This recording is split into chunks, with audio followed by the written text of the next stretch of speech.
Olá, gente peregrina! Olá, gente membrezina! Peregrinal da tenda. Sabe que lá vem depoimento.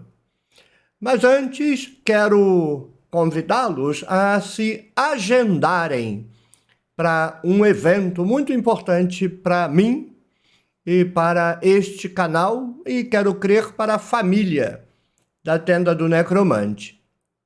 Dia 28 de outubro, você já sabe, estamos em campanha de 10 milhões de visualizações em 1000 dias. Vamos fazer uma live de comemoração dos 1000 dias e, potencialmente, das 10 milhões de visualizações. Mas eu queria desafiar a cada um de vocês. Nós ainda não conseguimos uma live em que tivessem 500 pessoas online ao mesmo tempo. Então, eu gostaria que nesse 28 de abril, daqui a 2 meses, nós conseguíssemos não 500, mas 1000 pessoas online ao mesmo tempo. Por que 1000? Porque são 1000 dias. 1000 dias, 1000 peregrinos simultaneamente assistindo a live, tem que ser todos ao mesmo tempo. 10 milhões de visualizações. Vai ser um show de bola, vai ser muito legal. Eu não ganho nada com isso, não tem dinheiro envolvido, não tem presente, não tem plaquinha, não tem medalha, não tem certificado, não tem troféu, não tem nada. É só a satisfação de alcançarmos uma marca extraordinária. 1000 dias de Tenda do Necromante, 10 milhões de visualizações e... tchan, tchan, tchan, tchan, 1000 peregrinos online assistindo simultaneamente à comemoração desse feito. Agende-se. Você tem 2 meses para se agendar e não aceitar nenhum outro compromisso nesse dia. Conto com vocês. Muito obrigado. Muito bem, vamos então ao vídeo peregrinal. Um depoimento comovente. Aí está, Newton Mendonça. Ele deixou esse depoimento no mural. Não sei se vocês frequentam o mural. Se não frequentam, sintam-se instados a frequentar. É a aba Comunidade na barra de todos os vídeos. Acostume-se, habitue-se a frequentar o mural. Ali eu converso com os peregrinos, dou informações, transcrevo comentários de peregrinos que eu acho que merecem destaque. E agora, entre um ou outro que merece destaque, eu transformo num peregrinal. A Peregrinal, ou o Peregrinal, é uma playlist que extrai depoimentos comoventes, emocionantes, sobre a vida das pessoas e o seu embate com a religião ou a falta dela. O Newton, então, deixou esse depoimento num comentário, numa postagem, aliás, que eu compus. Vou ler e depois eu volto e comento. Risos. O senhor é danado. Pelas manhãs, durante anos, eu sentava na cama e postava as mãos agradecendo e pedindo proteção para mim, para as pessoas e para as coisas. Em um determinado tempo, me vi me autoanalisando e com uma indagação de por que e para que ou quem fazia tão relevante ação se nos momentos difíceis não tinha resposta do almejado. Veio em seguida à minha mente: se não fora só os que me rodeiam, estou só. E a partir daí fiz um retrocesso mental de minha vida, onde tive uma infância conturbada por um pai alcoólatra.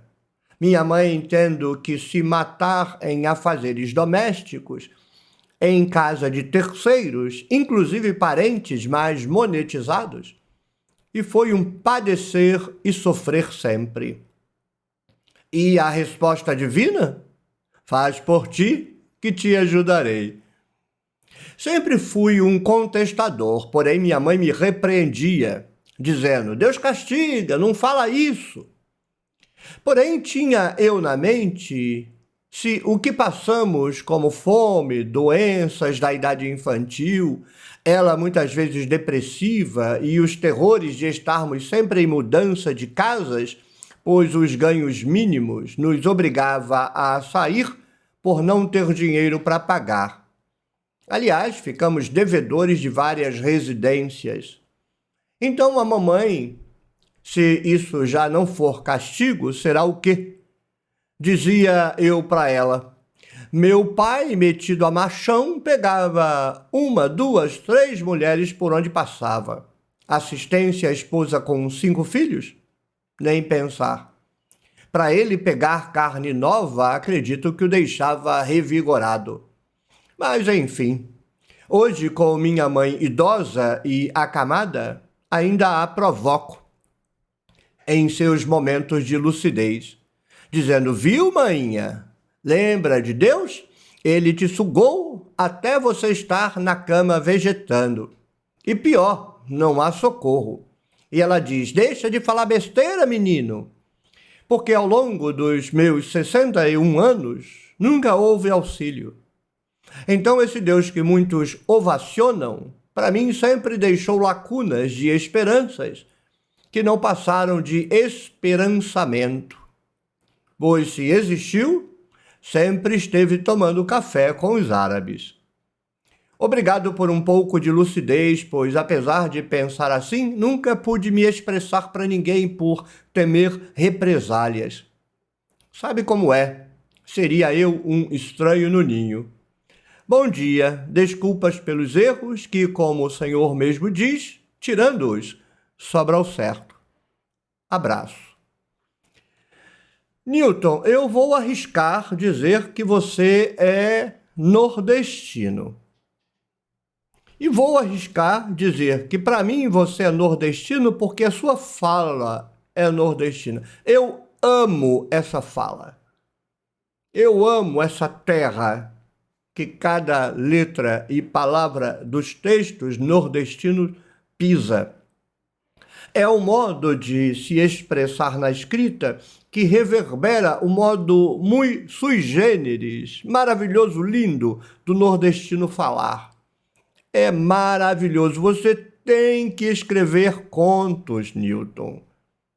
Você é culpado de lesa estética, de lesa humanidade por não escrever contos. Escreva assim, desse jeito.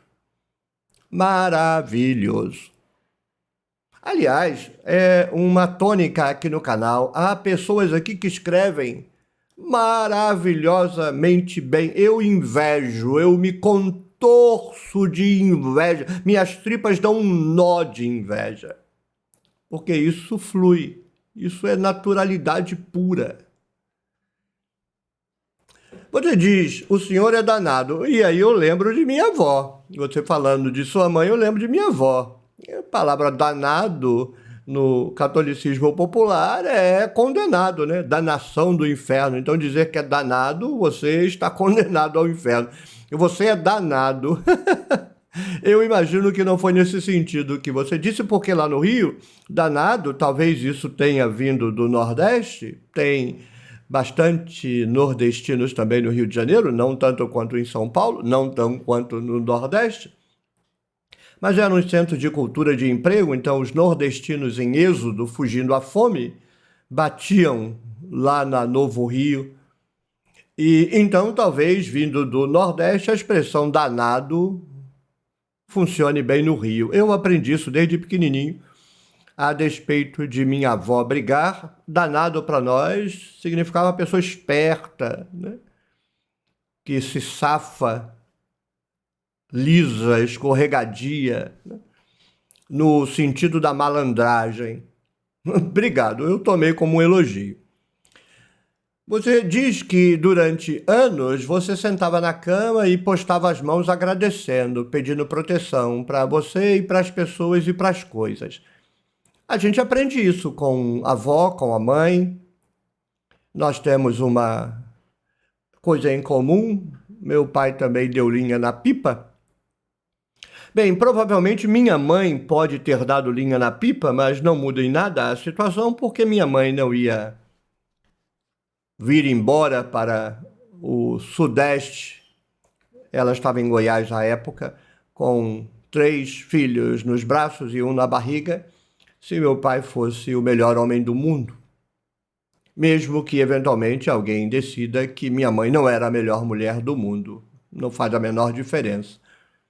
Aquela que fica só com 5 filhos, com 4 filhos, não tem que dar satisfação da sua situação. O homem tem, não importa a circunstância. Nunca vi meu pai antes dos 15 anos e depois dos 4, mas antes dos 4 não tenho a mínima ideia quem ele era.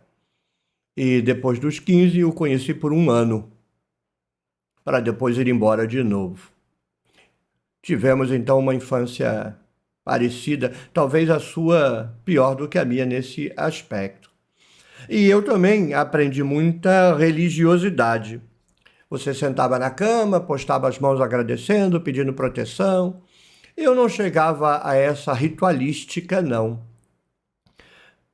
Minha mãe me levava para um monte de religião, então a gente fazia um mexidão de rituais. Eu não cresci com rituais católicos, de ajoelhar, genuflexão, mão posta.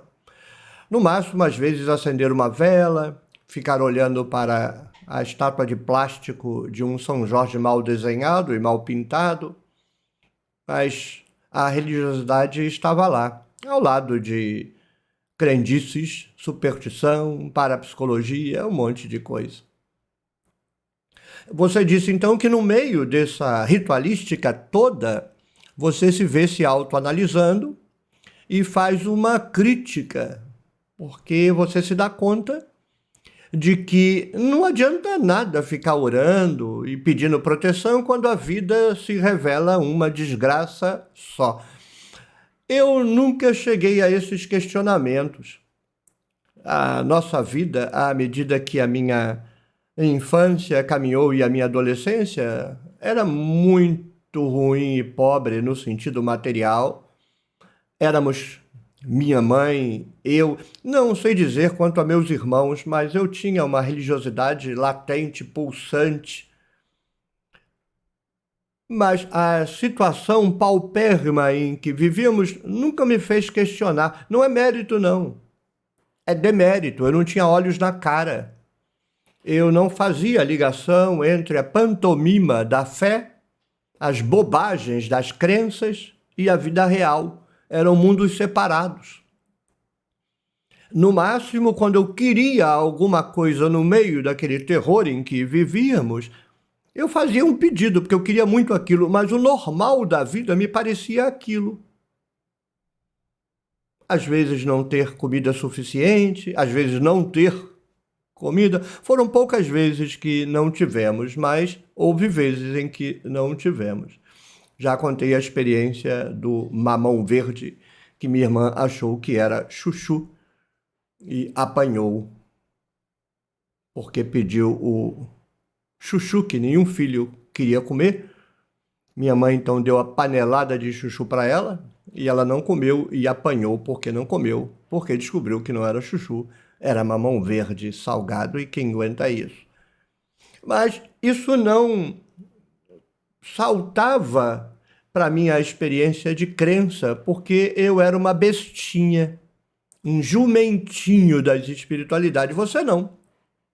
Sentado ali, mão postas, papai do céu. Aí seu olho olha ao redor e você vê, mas que desgraça é que eu estou fazendo aqui? Que raio de papai do céu é esse? Então você já tinha muito mais lucidez do que eu. E aí você constata, né? Se eu tirar as pessoas que estão aqui à volta, não tem ninguém com a gente. E aí você fez uma metempsicose, uma retrospectiva da sua vida e foi avaliando tudo, né? A sua infância conturbada, o seu pai alcoólatra. Eu não saberia dar um adjetivo para meu pai, porque eu não tenho memória de absolutamente nada. a sua mãe tendo que se matar de afazeres domésticos e na casa de terceiros. Mamãe se matava em afazeres domésticos, com isso eu ajudava. À época, criança era obrigada a arrumar casa, tirar pó dos móveis. Tirar pó dos móveis. Para alguém isso evoca uma era? Cada filho tinha que fazer uma coisa. Então a minha função era tirar pó dos móveis, mas nós tínhamos uma casa com chão de vermelhão e eu também encerava. Eu tinha uma espécie de dedicação doméstica nesse caso. Eu gostava de arrumar a casa para minha mãe. Era uma espécie de tributo à minha mãe que eu fazia. Mas eu tentava fazer o mais rápido possível, porque aí eu tinha o resto do dia livre. Não é que eu adorava fazer o serviço de casa, mas para que eu empurrar com a barriga? Então eu fazia rápido, acordava, quando tinha café, tomava café, tirava o pó dos móveis, encerava a casa, passava pano, aquela coisa toda, e ia para o quintal brincar. Minha mãe, então, arrumava a casa, lavava a roupa, fazia comida e ia para o trabalho, sempre um trabalho muito desgastante, porque trabalho de salário mínimo. E foi isso durante toda a memória que eu tenho dela, até que veio a falecer mais recentemente. Então, minha mãe é como a sua, né? Não me recordo dela trabalhando para parentes mais monetizados. Mas lembro dela fazer faxina na casa de vizinhos, né? Vizinhos monetizados.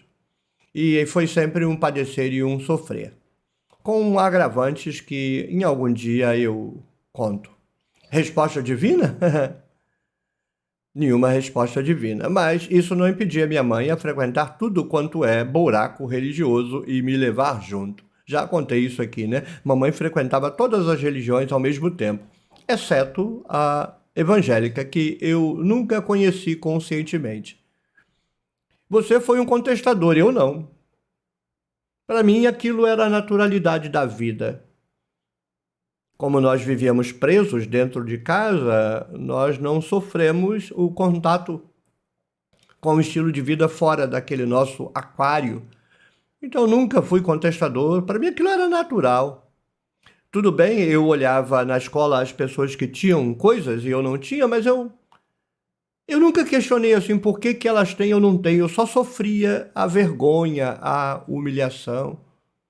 Uma das coisas que eu sinto com vergonha, era que eu era praticamente um pedinte na escola. Eu me aproximava de tudo quanto a pessoa que estava tomando um picolé do China, e eu pedia tasco, me dá um tasco. Aí ele estava tomando lá uma Coca-Cola, me dá um gole, estava comendo lá um biscoito, dá um pedaço. Eu era um pedinte na escola e eu tenho constrangimento disso hoje. Bem, eu era criança, eu não devo criticar a criança que eu fui, mas de vez em quando eu levava um fora dos meninos.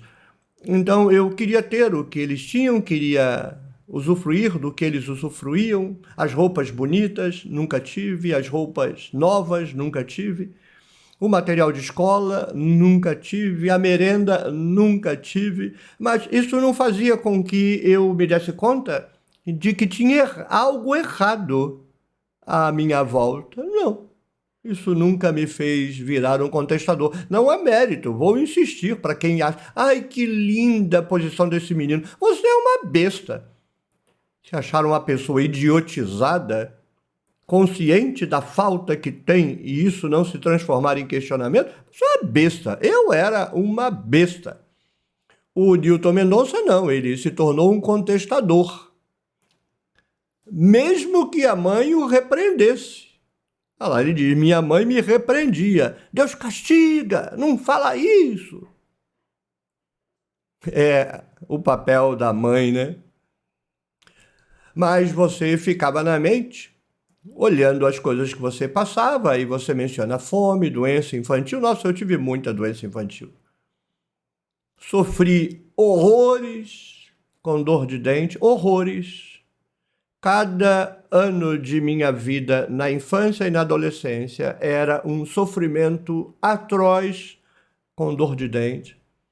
E quando não era a dor de dente por abscessos que dobravam o tamanho da minha cara, era eu sofrendo na mão de práticos odontológicos que achavam que era possível obturar dentes sem anestesia, porque o choro e o grito da criança é frescura. E eu tinha sangramentos nasais, eu tinha bronquite, eu tinha dor de cabeça, mas a dor de cabeça é porque eu era míope. Passei a infância toda com dor de cabeça, a adolescência toda, até que eu arrumei o primeiro emprego sério e fui então fazer um exame de vista e o médico disse, mas rapaz, você tem que usar óculos. E nunca mais tive dor de cabeça. O sangramento parou com a idade e a bronquite também. Então eu conheci essas perebas de criança todas aí que você experimentou. Não sei o que significa aí literalmente a palavra fome. E a vida, né? Muito depressiva, os terrores de você estar de mudança para lá e para cá. Chegou uma época em que nós experimentamos também esse muda para cá, muda para lá. Não sei se mudamos deixando dívidas. Mamãe não conversava com a gente sobre essas questões. Mas depois que minha avó vendeu a casa onde morávamos e morreu, nós não tínhamos mais para onde ir. E então ficávamos pulando de aluguel e em casas sempre uma pior do que a outra. Uma tristeza. Eu só me recordo da vergonha que eu sentia. Numa das casas onde moramos, o chão do banheiro tinha uma vala de esgoto assim que cortava. Saía debaixo do sanitário e ia para o ralo. Eu não gosto de lembrar dessas coisas, não. Mas elas são o que constituem aquilo que nós somos e nos tornamos, né? Vocês ficaram devedores de muitas residências, eu imagino que não é o caso diferente de mamãe. E você dizia para sua mãe, mãe, mas isso não é castigo, é o quê? O seu pai, então, parece que você tinha informações dele, pior, porque eu não tinha. Quando ele voltou, quando eu tinha 15 anos, eu achei que a nossa vida ia mudar para melhor, afinal ele trabalhava, poderia ajudar minha mãe, mas logo botou a linha na pipa e foi embora de novo. Foi apenas para causar esperança e frustração. E logo morreu depois. Hoje você diz, resume a sua vida, sua mãe está idosa. Se você está com 61, imagino que sua mãe está beirando os 90. Está acamada, vegetando. Eu lamento profundamente, Newton Mendonça, eu lamento profundamente. Você sabe que não tem socorro, não vou comentar nada a respeito disso, vou respeitar a sua condição e de sua mãe, mas você diz que em alguns momentos ela retorna, deixa de ser um vegetal e volta a ser sua mainha. E você não perde a oportunidade, brincando com ela, mas falando sério, você a provoca, né? Você diz, tá vendo, mainha? A senhora falando que Deus ajudava a gente a se tornar aí um brócoli. E ela, sendo a mainha que é, diz, não fale isso, menino, Deus vai castigar. É triste, né? Comigo foi diferente quando eu me tornei evangélico. O imbecil que eu me tornei, um dia eu cheguei em casa, numa das muitas casas por onde passamos, alugadas. Minha mãe estava acendendo uma vela de 7 dias na prateleira da cozinha, que devia ter 20 centímetros por 30 quadrados. E eu olhei ela acendendo a vela de 7 dias e do alto de minha insensibilidade cristã, eu disse, mãe, olha, ali eu tomei consciência da nossa condição de pobres.